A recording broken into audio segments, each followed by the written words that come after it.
തോൽവികൾ ഏറ്റുവാങ്ങാൻ ചന്തുവിന്റെ ജീവിതം പിന്നെയും ബാക്കി. ഈ വരികൾ മാത്രം മതി വടക്കൻ പാട്ടുകളിലെ ചതിയൻ ചന്തുവിന് MD എന്ന അതികായൻ നൽകിയ പുതിയ മുഖമെന്തെന്ന് വരച്ചുകാട്ടാൻ. MDയുടെ ശക്തമായ തൂലികയിൽ പിറന്ന ആറ്റിക്കുറുക്കിയ ഡയലോഗുകൾക്ക് ഹരിഹരന്റെ സംവിധാന മികവിൽ മമ്മൂട്ടി തന്റെ ശബ്ദ ശരീര ഭാഷ കൊണ്ട് പുതിയ മാനങ്ങൾ നൽകിയപ്പോൾ പിറന്നത് മലയാള സിനിമയുടെ എവർ ക്ലാസിക് ചിത്രവും കഥാപാത്രവുമാണ്. 36 വർഷങ്ങൾക്കിപ്പുറം ഒരു വടക്കൻ വീരഗാഥ വീണ്ടും എത്തുമ്പോൾ അത് മലയാള സിനിമയുടെ ചരിത്രത്തിലെ തന്നെ വലിയൊരു ഏടാണ്. ഏതൊരു സിനിമാ പ്രേമിക്കും MDയുടെ രചനകൾ ഒരു പാഠപുസ്തകമാണ് എന്ന് പറയാറുണ്ട്. വടക്കൻ വീരഗാഥ അതിനൊരു ഉത്തമ ഉദാഹരണമാണ്. വടക്കൻ പാട്ടുകളിലൂടെ സുപരിചിതമായ സംഭവങ്ങൾക്കെല്ലാം പുതിയൊരു ഭാവം നൽകുമ്പോൾ ആ കഥകളിലെ ധീരയോദ്ധാക്കൾക്കെല്ലാം മാനുഷികതയുടെ മുഖം കൂടി അദ്ദേഹം നൽകിയിരുന്നു. ആനയെ മയക്കേണ്ട ആവശ്യം വരുന്നില്ല അംഗച്ചേകവിന്.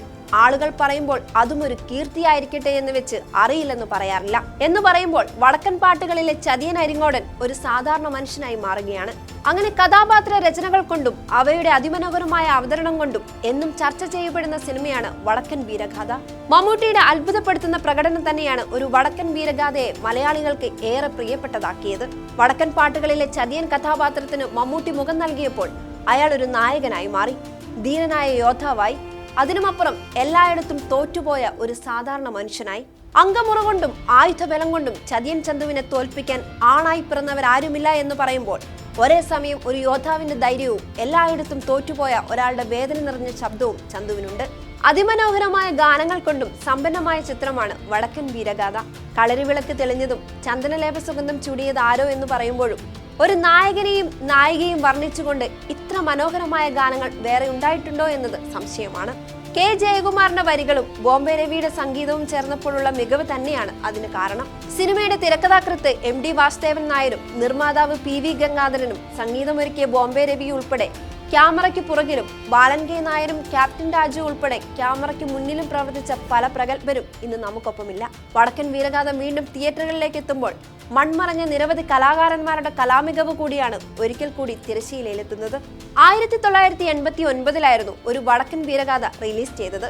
സാങ്കേതിക വിദ്യയുടെ സാധ്യതകൾ നന്നേ കുറഞ്ഞ കാലഘട്ടത്തിലായിരുന്നു ചിത്രം ഒരുങ്ങിയത്.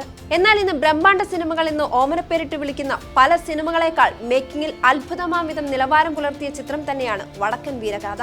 തന്നെ ചതിയനാക്കിയവരുടെ തലയറുക്കാൻ കുതിരപ്പുറത്ത് വരുന്ന ചന്തുവിന്റെ രംഗങ്ങൾ തന്നെ ഉദാഹരണമായി എടുക്കാം. വലിയ മതിലിനു മുകളിലൂടെ കുതിരയെ ചാടിച്ച് എതിർക്കാൻ വരുന്നവരെയെല്ലാം തന്റെ ആയോധന മികവ് കൊണ്ട് കീഴ്പ്പെടുത്തി ചന്തു പോകുന്ന രംഗങ്ങളിൽ നിറഞ്ഞു നിൽക്കുന്നത് ലഭ്യമായ സാങ്കേതിക വിദ്യകളെ അതിന്റെ പൂർണ്ണമായ അർത്ഥത്തിൽ ഏറ്റവും മനോഹരമായി ഉപയോഗിക്കുന്ന ഹരിഹരൻ എന്ന സംവിധായകന്റെ കഴിവ് തന്നെയാണ്.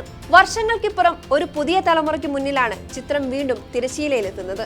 അതും 4K ദൃശ്യമികവോടെ, തെളിവാർന്ന ശബ്ദ മികവോടെ. തങ്ങളുടെ സ്വീകരണ മുറിയിലെ ടെലിവിഷനുകളിലും മൊബൈൽ ഫോണിലെ ചെറിയ സ്ക്രീനിലും മാത്രം കണ്ടിട്ടുള്ള ഒരു തലമുറയ്ക്ക് മുന്നിലേക്ക് വടക്കൻ വീരഗാഥ എത്തുമ്പോൾ അവർക്കതൊരു അവസരമാണ്. ഹരിഹരൻ MD മമ്മൂട്ടി ടീം ഒരുക്കിയ ദൃശ്യമികവ് ബിഗ് സ്ക്രീനിൽ ആസ്വദിക്കാനും അനുഭവിക്കാനുമുള്ള സുവർണ അവസരം.